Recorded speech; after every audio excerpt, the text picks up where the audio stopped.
Hello friends, today we have one more interesting topic, painting of a Bullock cart.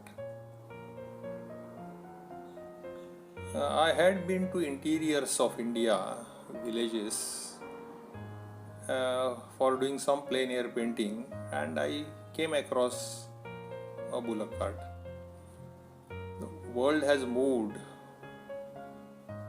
as far as commutation is concerned to aeroplanes and rockets. People are multi-billionaires are taking rounds in the space about 100 kilometers above the earth. But developing and developed countries underdeveloped and developing countries continue to have some of these earlier commutation methods. So I thought, why not paint a Bullock cart? Actually, I have some childhood memories also linked with these. I spent a few years in the village.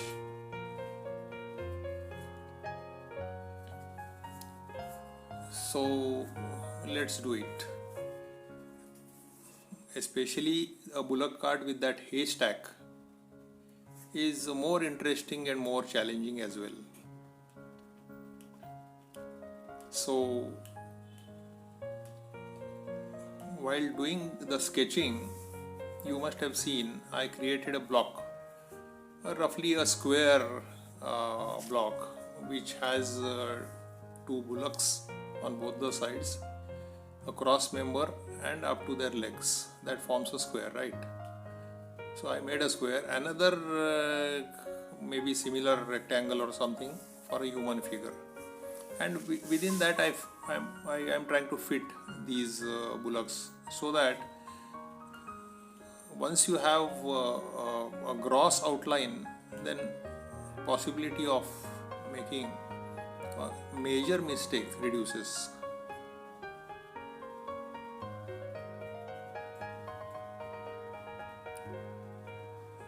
So the idea is to first draw the block, then a rough bullocks, and then refine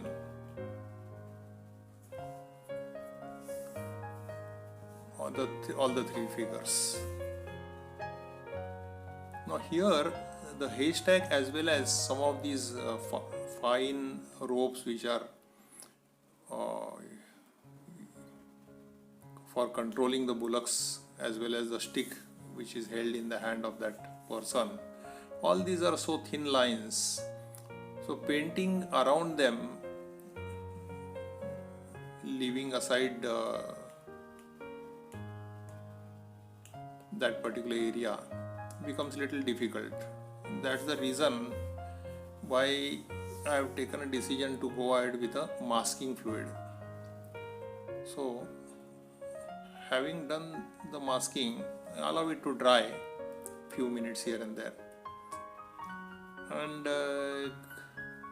go ahead with the first wash.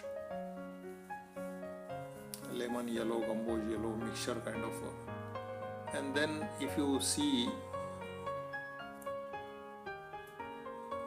the reference photo, there are some dark areas in that haystack as well.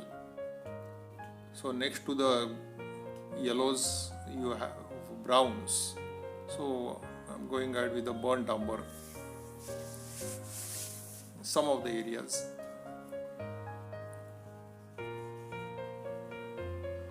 While doing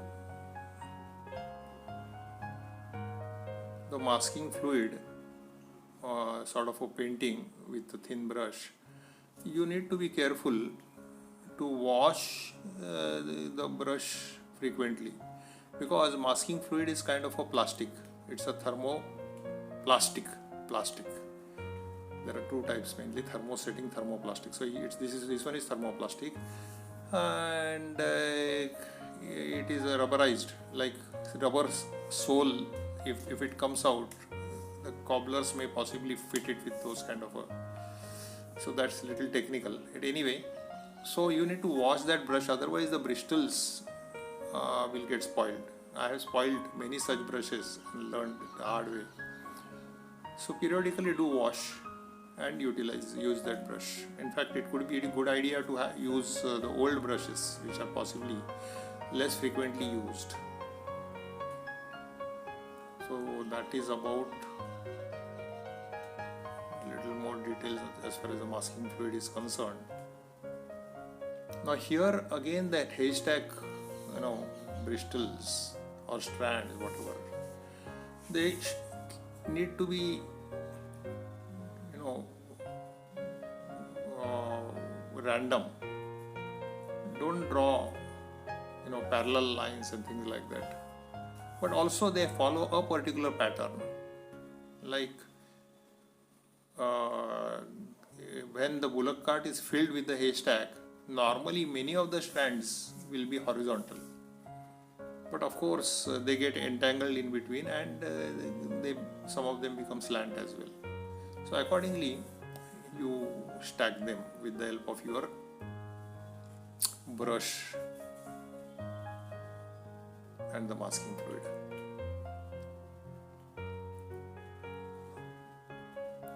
There is a cross member running there on the shoulders of these bullocks, which you need to paint around. Similarly, there is some dangling thing with a fork, wooden fork, which is dangling. Again, you need to paint around, negative painting. So you paint such that those shapes remain white, and later on we'll deal with that with the appropriate colors. So you need to plan the painting beforehand, especially for watercolors, because watercolors, if you make mistake, it's the point of no return.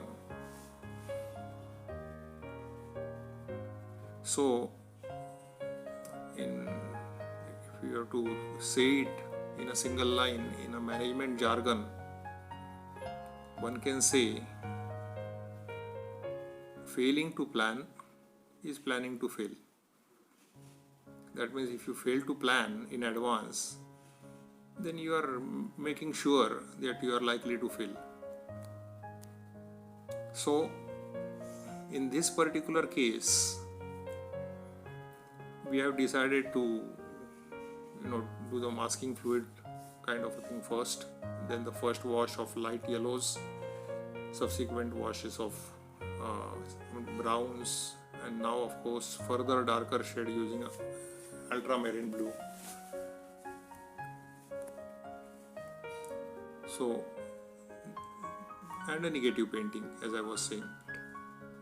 So these three figures emerge out: the two bullocks and a person sitting there on the top of a bullock cart. And then one by one you can paint. The right side bullock is yellowish brownish, left side one is more of on whitish side, and of course the person is having yellow and blue. I'm purposely going to change the color of the shirt to white. See, in watercolors, or for that matter even in acrylics, oils, any colors, if you have a contrasting colors nearby, then the figure pops out. In the sense, instead of yellow, if I make a shirt white, with respect to the haystack, which is yellow and brown, the shirt and a human figure, person will be prominently seen. So wherever possible, whenever you are having two independent objects like bullocks and the background, like a human figure and a haystack, things like that, you need to create some kind of a contrast, if possible by changing the color like I've changed for the shirt, or with respect to the reference photo you can add a little bit higher value. I think as the time passes, I think I'll show some of these examples while we are doing that. The background, when I'm creating for this bullock cart, that time how this focus area is nothing but a Bullock card, how it can be made prominent. That's what I am talking about. So slowly and steadily we are developing this painting. The headgear is crimson red, but it has shades. In watercolor, make it a practice to give a brush stroke and immediately clean that brush or take another brush, a moist brush. Having cleaned it with the water, wipe it on a moist rag cloth or paper or whatever, paper napkin, and use that moist brush to soften the edges. The edges softening is very important in watercolor. Many of the budding artists, they make this mistake of having a line work around the figures, like a Bullock's or the person there. They will draw with the help of a darker color line work. In nature there are no lines unless you are drawing some things like hair or thin ropes and things like that. Excepting those, there are no lines in nature. The object is separated from the background or different object with the help of a color variation or tonal variation.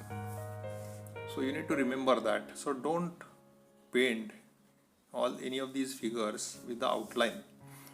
Of course, there is a line and wash technique. So that is a different issue.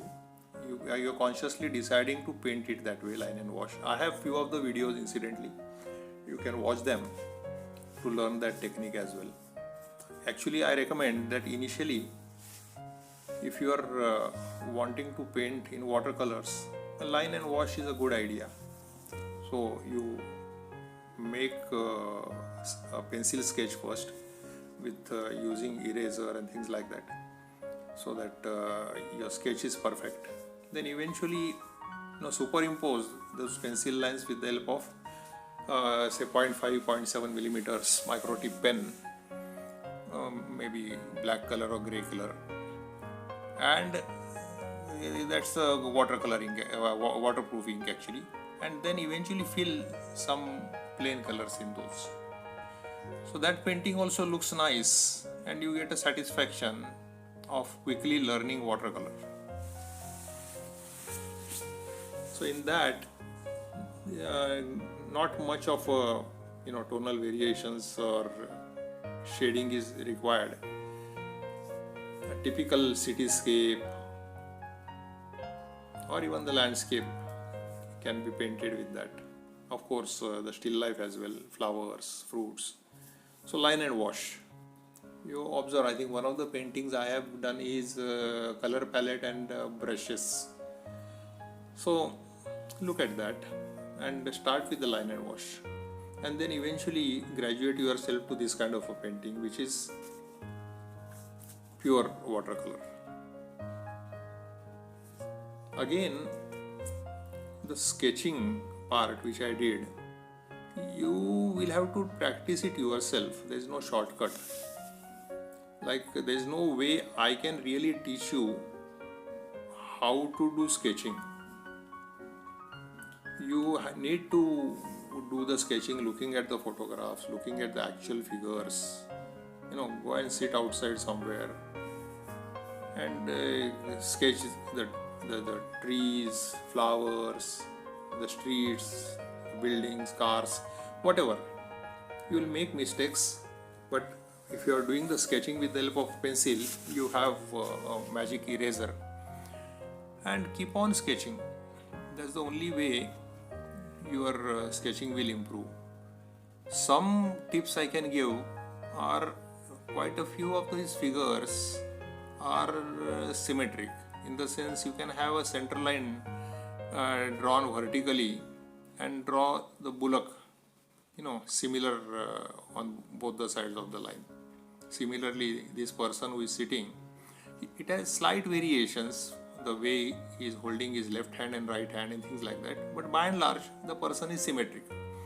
So a vertical line and symmetry can be one way of learning. Most important is perspective. Perspective is best learned by looking at photographs only, I feel. If you start plein air and looking at the actual figure and directly drawing perspective, the things which are close look appear to be bigger, and the far off things appear to be smaller. That's the perspective. Good examples are, railway rails or long kind of buildings, wherein you will find they keep on converging as you go farther off into their distance between the two rails will keep on reducing. If you stand on the Fifth Avenue, New York, for example, under a tall building, 100 floors, you will find the building, and look up, you will find the building is also reducing in size as it moves up. So this is a z-axis, third axis perspective. So normally there are three types of perspective: x, y, z axis perspectives. So normally in day-to-day life we see rails, for example, is one perspective. If it is a square block, one side of the block is seen reducing is one perspective, x-axis for example, another is y-axis perspective. X-y-axis perspective are quite common, and very tall buildings and those kind of tall structures, only the z-axis perspective comes into picture. So anyway, that is a little bit of perspective.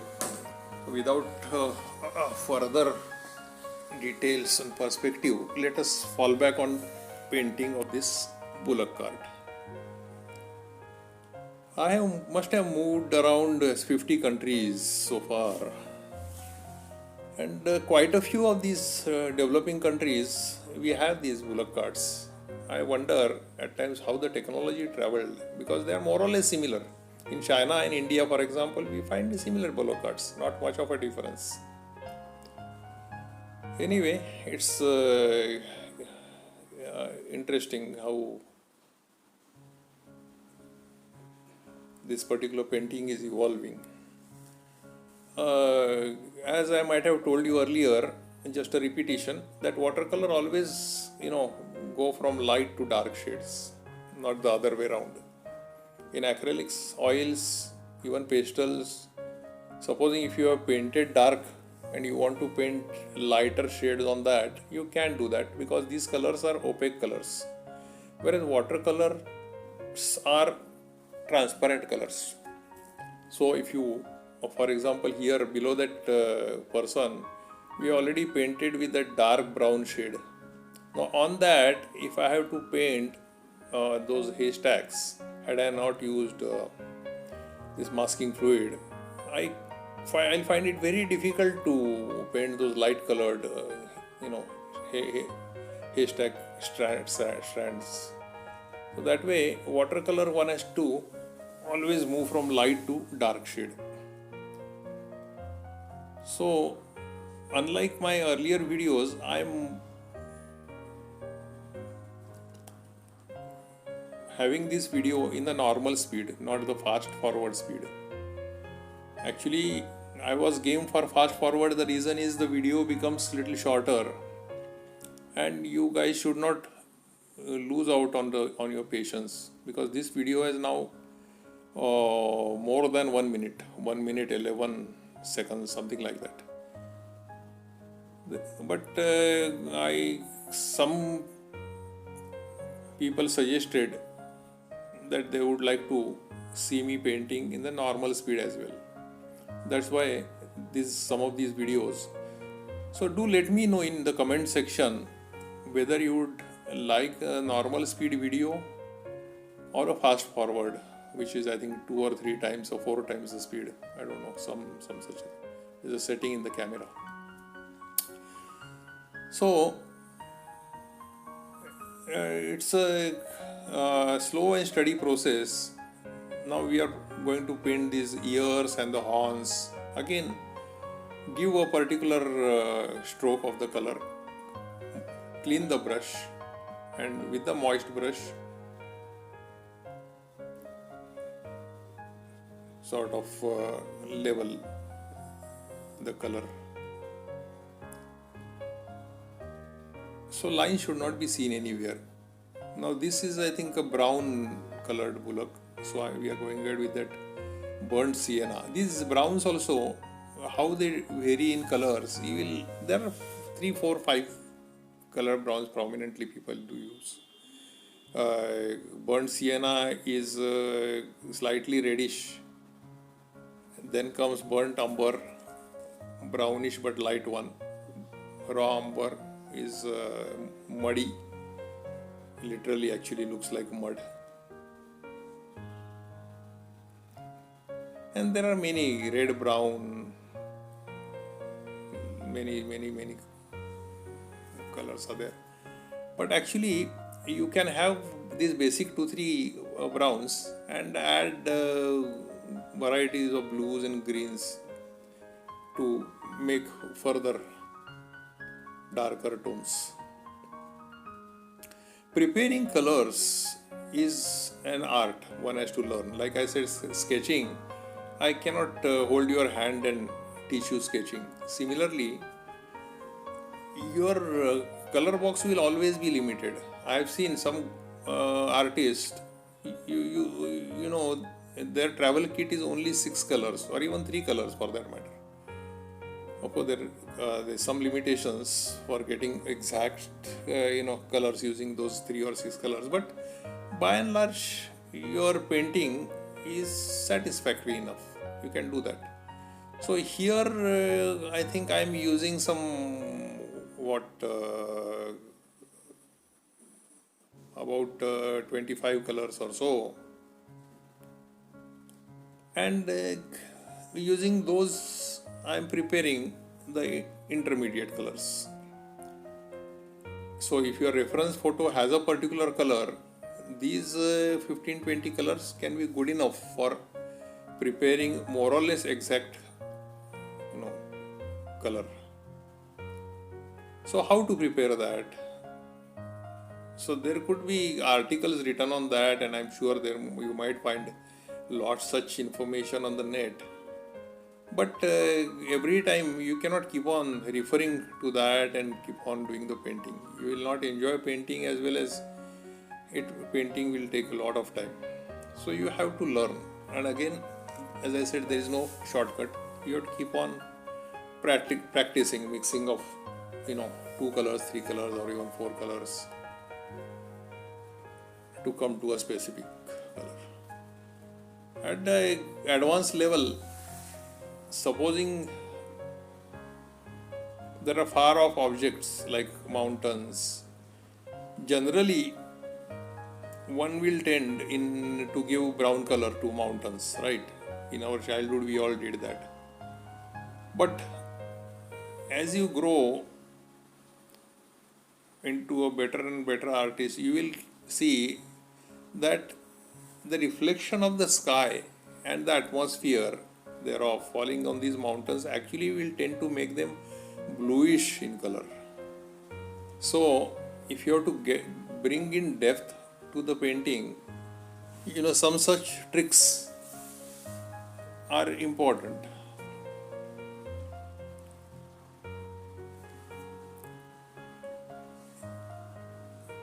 If you are liking my method of painting and explaining the various techniques, then my request is do subscribe to my channel.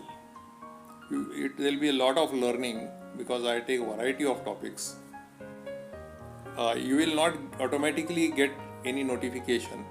In case you want a notification in your email or any social media, then you can hit that bell icon Otherwise, just a subscription is okay. And of course, if you like this very painting, you can like it. And I'm more interested also in getting comments, because that is how I can course correct, and my future videos can be further with more value addition.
I am purposely having picture in picture which shows my final painting so that you can keep on comparing how the painting is getting developed.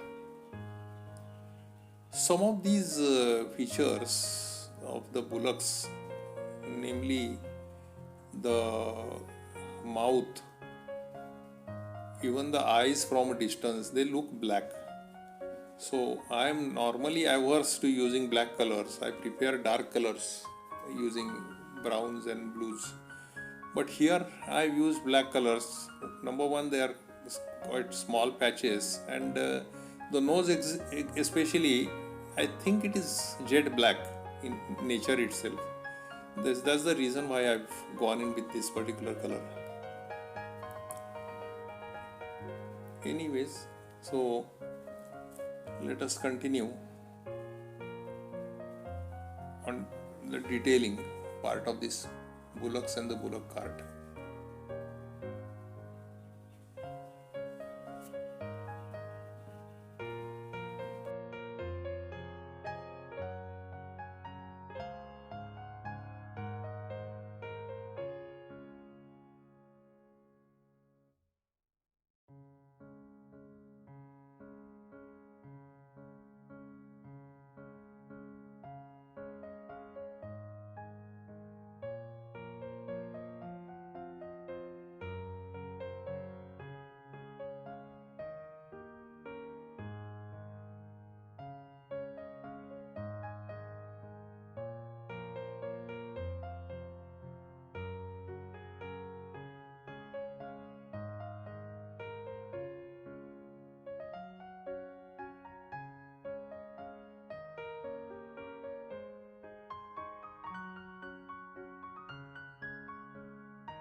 So we are continuing with the detailing.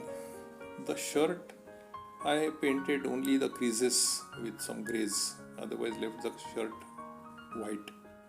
And I was telling you earlier, now I will be giving this background. The shirt purposely I have kept white so that it gets highlighted with respect to the darker background which I will be giving now. Though I have started with lemon yellow, but mainly I intend to switch over to darker greens. I'll give sap green and actually make it dark, so that the shirt, the bullocks, they are all focal point, right? So they are all seen prominently. So the idea is to have differential tonal values. If you squint your eyes later on after this painting is completed and see, you will find the background is dark and bullocks and the human figure is lighter. So in case you are actually painting some dark stuff, then the background needs to be lighter. You get me? The idea is to have contrast in contrasting colors so as to bring out that focal point.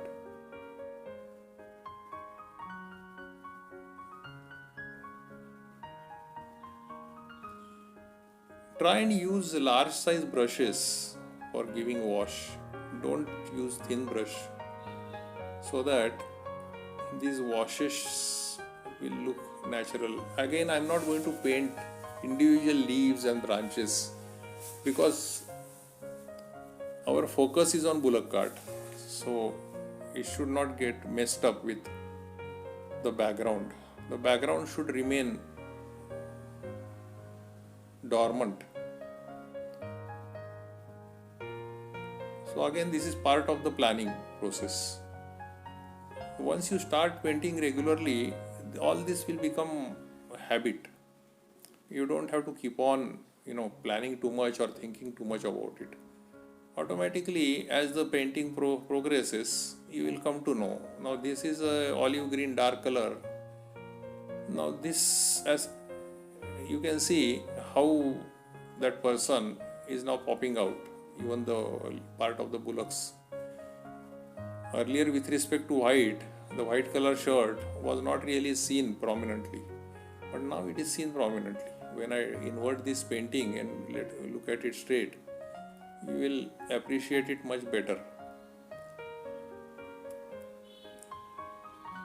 Now I am just thinking whether to leave this background as it is with this white colored corner,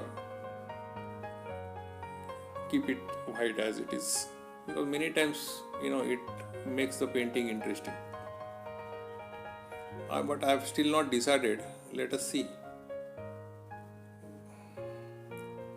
Some olive green touch up in the sap green area also, just to make it look more natural. I think let me turn around this painting to see how it is looking.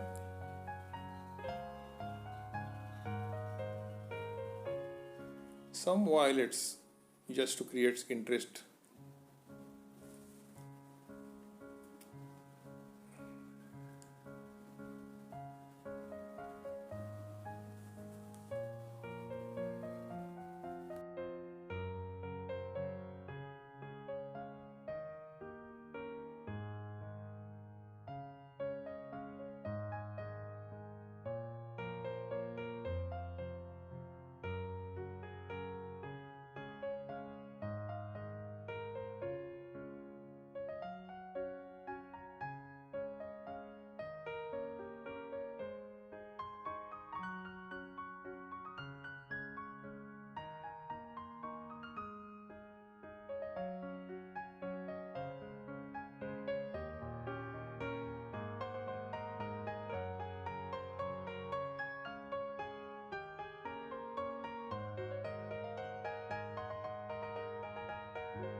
So I finally decided not to keep that white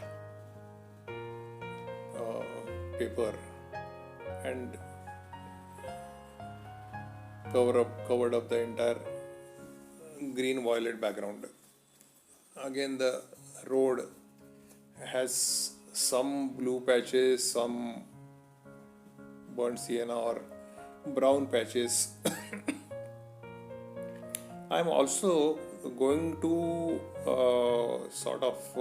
have a vertical strokes below the Bullock card so as to make it look more interesting.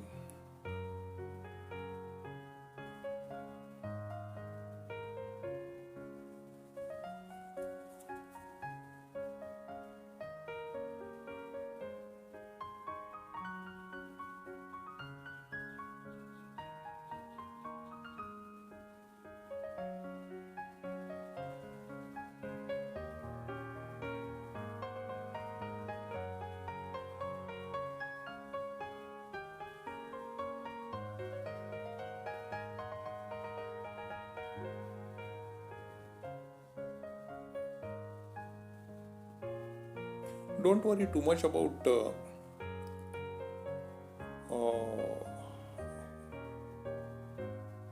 colors not getting mixed properly. Till such time you are sure that paper is still wet, it will eventually get evened out.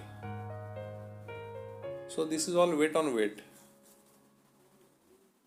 That is a good part or beauty of watercolor. You cannot achieve that. You use this particular feature is not there in acrylics and oil colors.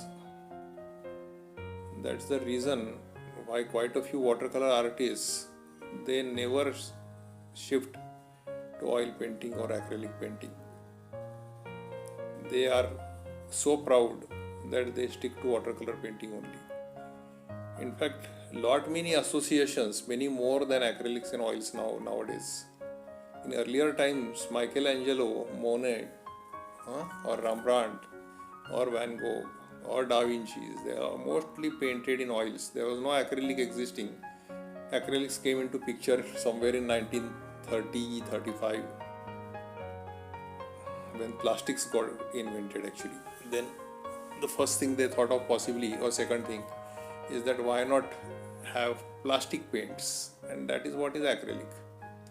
Anyway, so those days were the oil color days, very less of watercolor. And now my feeling is quite a few watercolor associations have picked up. Drawing shadow is very much essential. As the sun is right on the top, the shadow is exactly below. So that's very important to note that what is the rough location of the sun. Accordingly, your shadow direction as well as the length of the shadow will vary. Now you remove this masking fluid. It has helped. See, you can see all those white lines getting highlighted, and you can mellow them down, and actually the straw is light yellow in color. So spend some 5 minutes on that.